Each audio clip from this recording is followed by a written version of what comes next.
Story reading by the fireside, first video, and we are going to start off with Hans Christian Andersen, The Tinderbox.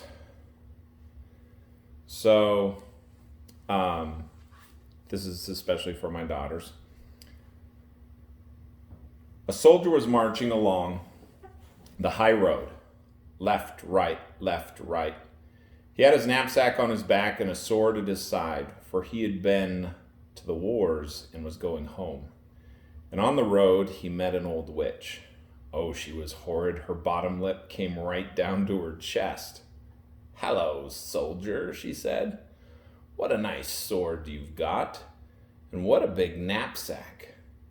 You are a proper soldier, and you shall have all the money you want." "Thank you, old witch," said the soldier. "Do you see that big tree?" said the witch, pointing to a tree which grew up by the roadside. "It's quite hollow inside. Climb to the top of it and you'll see a hole, and if you slip through that, it'll take you right down into the tree. I'll tie a rope around your waist, and then I can pull you up again when you give me a shout." "What am I to do inside the tree?" asked the soldier. "Get money," said the witch. "Now listen to me. When you come to the bottom of the tree, you'll find yourself in a big passage. It will be perfectly light, as there are over 100 lamps burning there. Then you shall see 3 doors, which you'll be able to open, as the keys are in the locks. Now if you go into the first room, you'll see in the middle of the floor a big chest, and sitting on top of it a dog. He's got eyes as big as breakfast cups. But never mind that. I'll give you my blue-checked apron, which you can spread out on the floor. Then walk quickly up to the dog, put him on my apron, open the chest, and help yourself to as much money as you like. It will all be copper. If you'd rather have silver, you'll have to go into the next room. There sits a dog with eyes as big as mill wheels. But never mind that. Put him on my apron and help yourself to the money. And if you want gold, you can have that as well, as much as you can carry, if you go into the third room. But the dog that sits on that money chest has eyes as big as the round tower in Copenhagen. There's a proper dog for you. But never mind that. You put him on my apron and he won't harm you. Then help yourself to as much gold as you like." This doesn't sound so bad," said the soldier. "But what do you want from me, you old witch? Because you'll be wanting something, I expect." "No," said the witch. "I won't take a halfpenny. All you have to do is bring me an old tinderbox that my grandmother forgot last time she was down there." "All right, then. Put the rope around my waist," said the soldier. "Here it is," said the witch, "and here's my blue-checked apron." And so the soldier climbed up to the tree,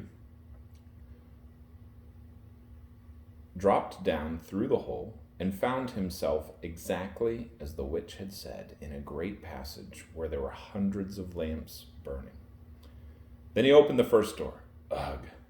There sat the dog with eyes as big as breakfast cups, glaring at him. "You're a fine fellow," said the soldier, putting him on the witch's apron and helping himself to as many coppers as his pocket would hold. Then, shutting the chest, he put the dog back again and went into the second room. Dear me, there sat a dog with eyes as big as meal wheels. "You shouldn't stare at me so," said the soldier. "You might strain your eyes." And with that, he put the dog on the witch's apron. But when he saw all the silver money in the chest, he threw away his coppers and filled his pocket and his knapsack full of silver. Then he went into the third room. Really, though, it was horrid. The dog in there actually did have eyes as big as the round tower, and they were going round and round in its head like wheels. "Good evening," said the soldier, touching his cap. For he'd never seen a dog like this before. Still, after looking at him for a bit, he thought, "That will do." And, lifting him down on the floor, he opened the chest. Goodness gracious, what a lot of gold there was. He could buy all of Copenhagen with it, along with the cake woman's sugar pigs and all the tin soldiers and whips and rocking horses in the world. Yes, it was a lot of money. So the soldier threw away all the silver money that he had, filled his pockets and his knapsack with, and helped himself to gold instead. In fact, he filled his pockets, his knapsack, his cap, and his boots so full that he could scarcely walk. Now, he did have some money.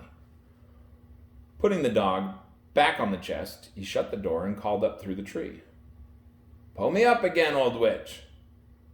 "Have you got the tinderbox?" asked the witch. "Why, no," said the soldier. "I'd clean forgotten about that."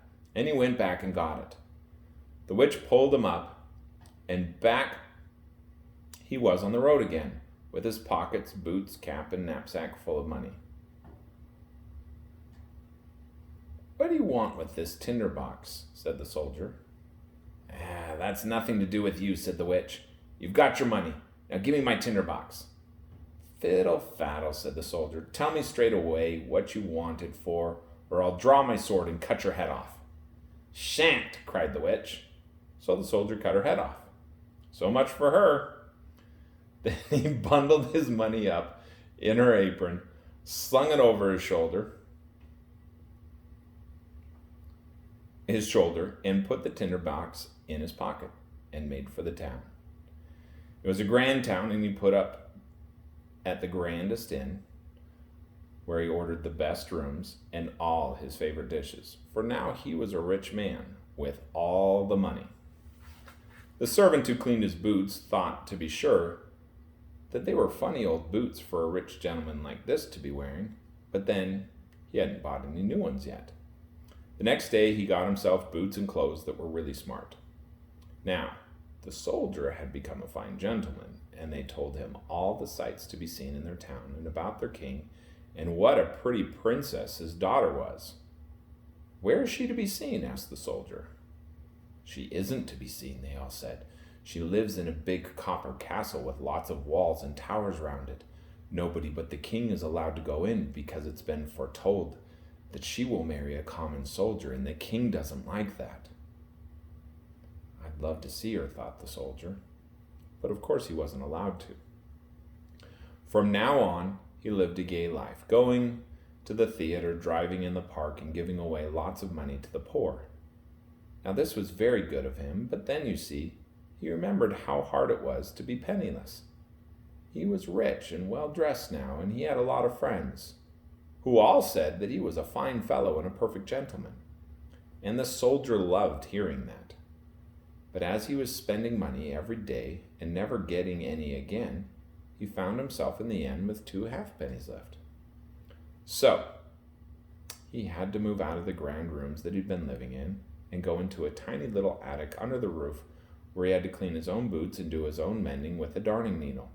And none of his friends came to see him, because there were so many stairs to climb.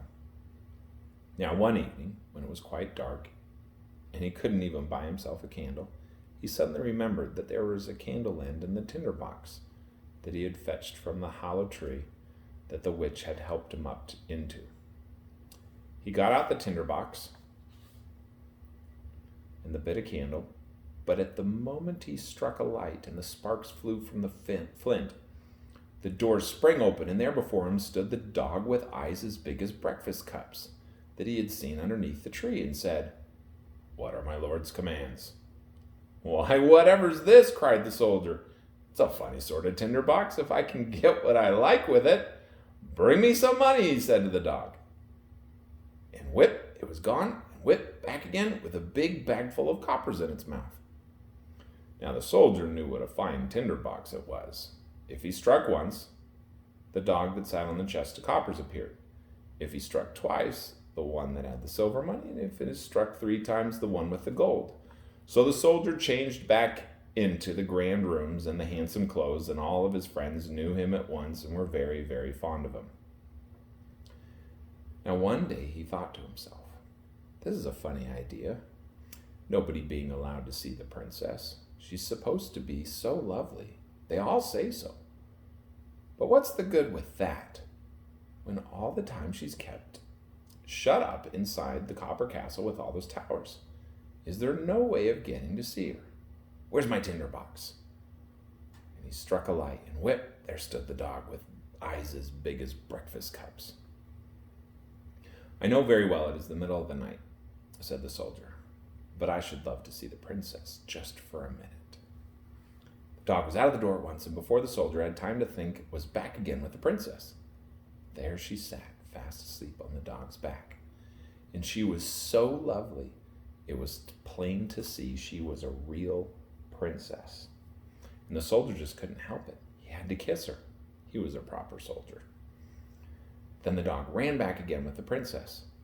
But in the morning, when the king and queen were having their breakfast, the princess said she'd had such a curious dream in the night, all about a dog and a soldier.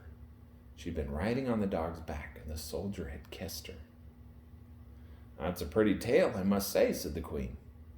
And so the ladies in waiting had to sit up by the princess's bedside the next night to see if it were really a dream or not.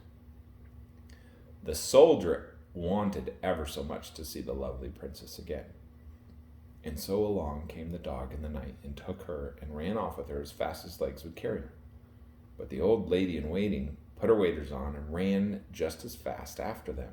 And seeing them disappear into a big house, she thought, now I know where it is. And she chalked a big cross on the gate. Then she went home to bed, and the dog came running back with the princess. But seeing a cross chalked on the gate where the soldier lived, he took a piece of chalk himself and made a cross on every gate in the town. This was clever of him, because now, of course, the lady in waiting couldn't find the right gate when there were crosses on all of them. Early the next morning, the king and queen, the old lady in waiting, and all the court officials went to see where the princess had been. There it is, cried the king, catching sight of the first door with a cross on it. No, it's there, my love, said the queen, seeing another door with a cross on it. Oh, but there's one, and there's one, they all cried. Whichever way they looked, there were crosses on the gates, so it was plain to see there was no use in looking any further. But the queen, you know, she was a very clever woman, who could do more than ride about in a coach. She took her big golden scissors and cut up a large piece of silk, made a nice bag out of it. Filling this with the finest of buckwheat grain, she fastened it to the princess's back, and then she snipped a little hole in the bag so that the grain would trickle out and leave a trail wherever the princess went. That night came the dog again, and putting the princess on his back, ran off with her to the soldier, who loved her so much and wished he were a prince so that he could marry her. The dog never noticed the grain trickling out all the way from the castle to the soldier's window, where he ran up the wall with the princess. And so in the morning, it was perfectly plain to the king and queen where their daughter had been going, and they took the soldier and clapped him in jail. And there he sat. Ugh, how dark and dreary it was. And they said to him, tomorrow you're to be hanged. This was no joke, and what's more, he'd left his tinderbox at his lodgings. In the morning, between the iron bars of his little window, he could see people hurrying out of town to see him hanged. He heard the sound of drums, and he saw marching soldiers. Everybody was running. Among the crowd was a cobbler's boy in a leather apron and slippers, and he scampered along so fast that one of his slippers flew off, landing up by the wall where the soldier sat, looking out between the iron bars. Hi, cobbler boy, cried the soldier. There's no need to be in such a hurry. There'll be nothing doing till I get there. But look here, if you'll run around to my lodgings and give me the tinderbox, I'll give you something for yourself. But you better make haste. So the cobbler's boy was glad of a copper or two, so off he dashed for the tinderbox and gave it to the soldier. And well, now we're coming to that. Outside the town, a big gallows had been put up, and round it stood soldiers and hundreds of thousands of people. And the king and queen sat on a beautiful throne opposite the judges and the whole council. The soldier was already at the top of the ladder, but they were just going to put the rope around his neck when he said that a criminal before punishment was always granted some harmless wish. And he would love to smoke a pipe of tobacco, and after all, it would be the last that he would get here on earth. Now the king didn't want to say no to this, and so the soldier took his tinderbox and struck it once, twice, 3 times, and there stood all the dogs. The one with eyes as big as breakfast cups, and the one with eyes like mill wheels, and the one with eyes as large as the round tower. "Now save me from being hanged," cried the soldier, and the dogs flew at the judges and all the counselors, and seizing some by leg and other by the nose, tossed them high into the air so they all fell down and were dashed to pieces. "I'm not going," cried the king. But the biggest dog seized both him and the queen and tossed them after all the others. And at this the soldiers got frightened, and all the people shouted, "Good soldier, you shall be our king and marry the lovely princess." So they put the soldier in the king's coach, and all 3 dogs went dancing along in front, shouting hurrah, and the boys whistled through their fingers, and the soldiers presented arms. The princess came out of the copper castle and was made queen, and that was just what she liked. The wedding feast lasted a week, and the dogs sat at table with the rest, and were all eyes. And that is the end of The Tinderbox by Hans Christian Andersen.